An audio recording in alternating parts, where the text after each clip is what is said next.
Can stretching on a mat actually help you lower blood pressure, reduce the risk of falling, and help you sleep better? Science says yes, but should you go with yoga or Pilates? Today we're going to break down the evidence on how yoga and Pilates compare when it comes to health benefits, as well as their strange poses. Which goal matters more to you, strength or flexibility? Let me know in the comments. Hi, I'm Dr. Jake. From stronger bones to calmer minds and improved balance to better sleep, how do these and other benefits stack up between yoga and Pilates? Let's dive into the research on both to help you decide, yoga, Pilates, or both. Yoga has roots stretching thousands of years in India. It combines movement, breathing, and meditation. It also gave us yoga pants, the only workout gear that's more common at brunch than in the gym. Pilates is more modern, created by Joseph Pilates in the early 20th century. It was designed originally for rehabilitation and core strength. Both are low-impact mind-body systems of controlled movement. But here's the key difference. Yoga emphasizes flexibility, mindfulness, and unity of body and breath. Pilates zeroes in on posture, alignment, and functional strength, especially the core. But there's enough overlap where they have similar benefits, just to different degrees. Let's start with core strength and posture. Pilates is famous for core stability. A 2021 meta-analysis found that Pilates training significantly improved trunk muscle endurance, balance, and posture alignment in adults. You may think yoga is just for stretching, but randomized control studies show it reduces low back pain, improves spinal alignment, helps with posture, and improves mobility and balance. So when it comes to core strength and posture, both Pilates and yoga deliver. But here's the difference. Pilates does more for core stability and alignment, while yoga gives you some core work but emphasizes flexibility. Next, imbalance and falls are one of the biggest threats to independence in older adults. But Pilates helps. 2 review studies show that it improves balance, strength, functional capacity, and flexibility, and reduces fall risk with a large effect size. But there's strong evidence for yoga as well. A systematic review found that yoga programs significantly improve balance and mobility in older adults. Bottom line, both are excellent at boosting balance. And unlike hip-shattering falls, which they help prevent, they're actually fun. Click like, subscribe, and share with someone who could benefit from yoga or Pilates. Flexibility and mobility are where yoga shines. Countless studies show that yoga increases flexibility and range of motion. While Pilates can help with mobility in the lower back and hip, 2 problem areas, it's designed more for improving strength, alignment, and posture control. Yoga sustains stretching and poses that provide greater flexibility gains, and with that you get better balance, greater mobility, and less injuries. So if you want to touch your toes, do the splits, or become the human pretzel in the circus, yoga wins. But for older adults who need more stability and strength, Pilates has the advantage. As for strength and body composition, the findings may surprise you. A 2022 systematic review of 33 studies found that Pilates consistently reduced body fat, waist circumference, and improved muscle mass. But yoga also improves strength, particularly in power yoga and vinyasa. But the improvements are generally smaller than with Pilates. Which reminds me, going full yoga requires a second language, which isn't on Duolingo. Still, both methods help. Pilates through controlled resistance and yoga through holding challenging poses. But compared to aerobic exercise and resistance training, which lead the pack for fat loss and muscle hypertrophy, Pilates and yoga generally produce smaller but meaningful changes in body composition. For more dramatic changes, look to structured weight training or high-intensity interval training. Look for my next video on all the benefits of HIIT training.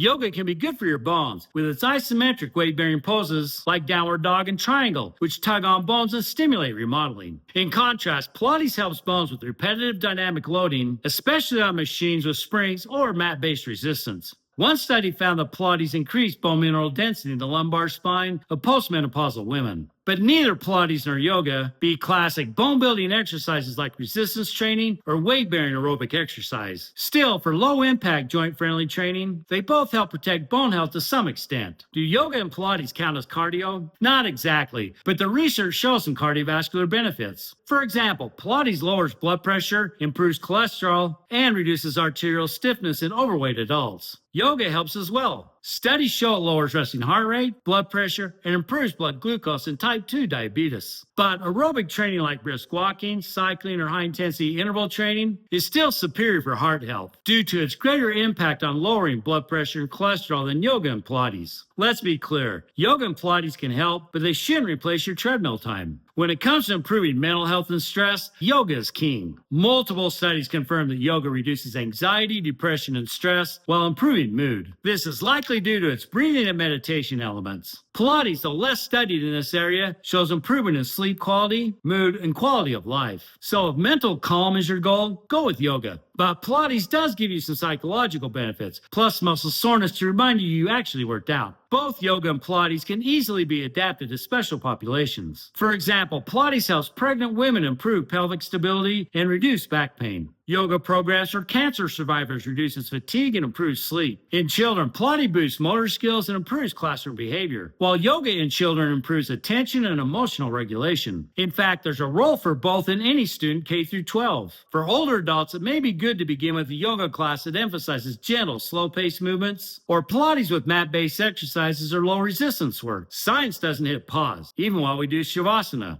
Yoga for sleep? A recent review found that doing yoga adds nearly 2 hours of sleep per night for insomniacs. Pilates helps performance? A study on reformers Pilates showed a significant boost in joint angles, movement speeds, and muscle activation, all of which could improve performance and reduce injury. Pilates helps menopause symptoms. Just 8 weeks improved quality of life and reduced symptoms. And get this, good posture from Pilates can make you an inch taller. So research is finding new benefits to yoga and Pilates that you may not expect. Now, myth-busting time. Myth 1. Yoga is just fancy stretching. Reality, it helps build strength, balance, and improve cardiovascular health. Myth 2. Pilates is just for abs. Reality, it's good for posture, balance, flexibility, and even bone health. Myth 3. You have to be flexible to start yoga. No, flexibility is an outcome, not a prerequisite. Myth 4. Yoga is a religion. While it does have spiritual roots, modern yoga focuses on mental and physical health benefits. So, Pilates or yoga. While both support bone, heart, and metabolic health, if you want core strength, better posture, body composition changes, and fewer weird poses, Pilates is your best bet.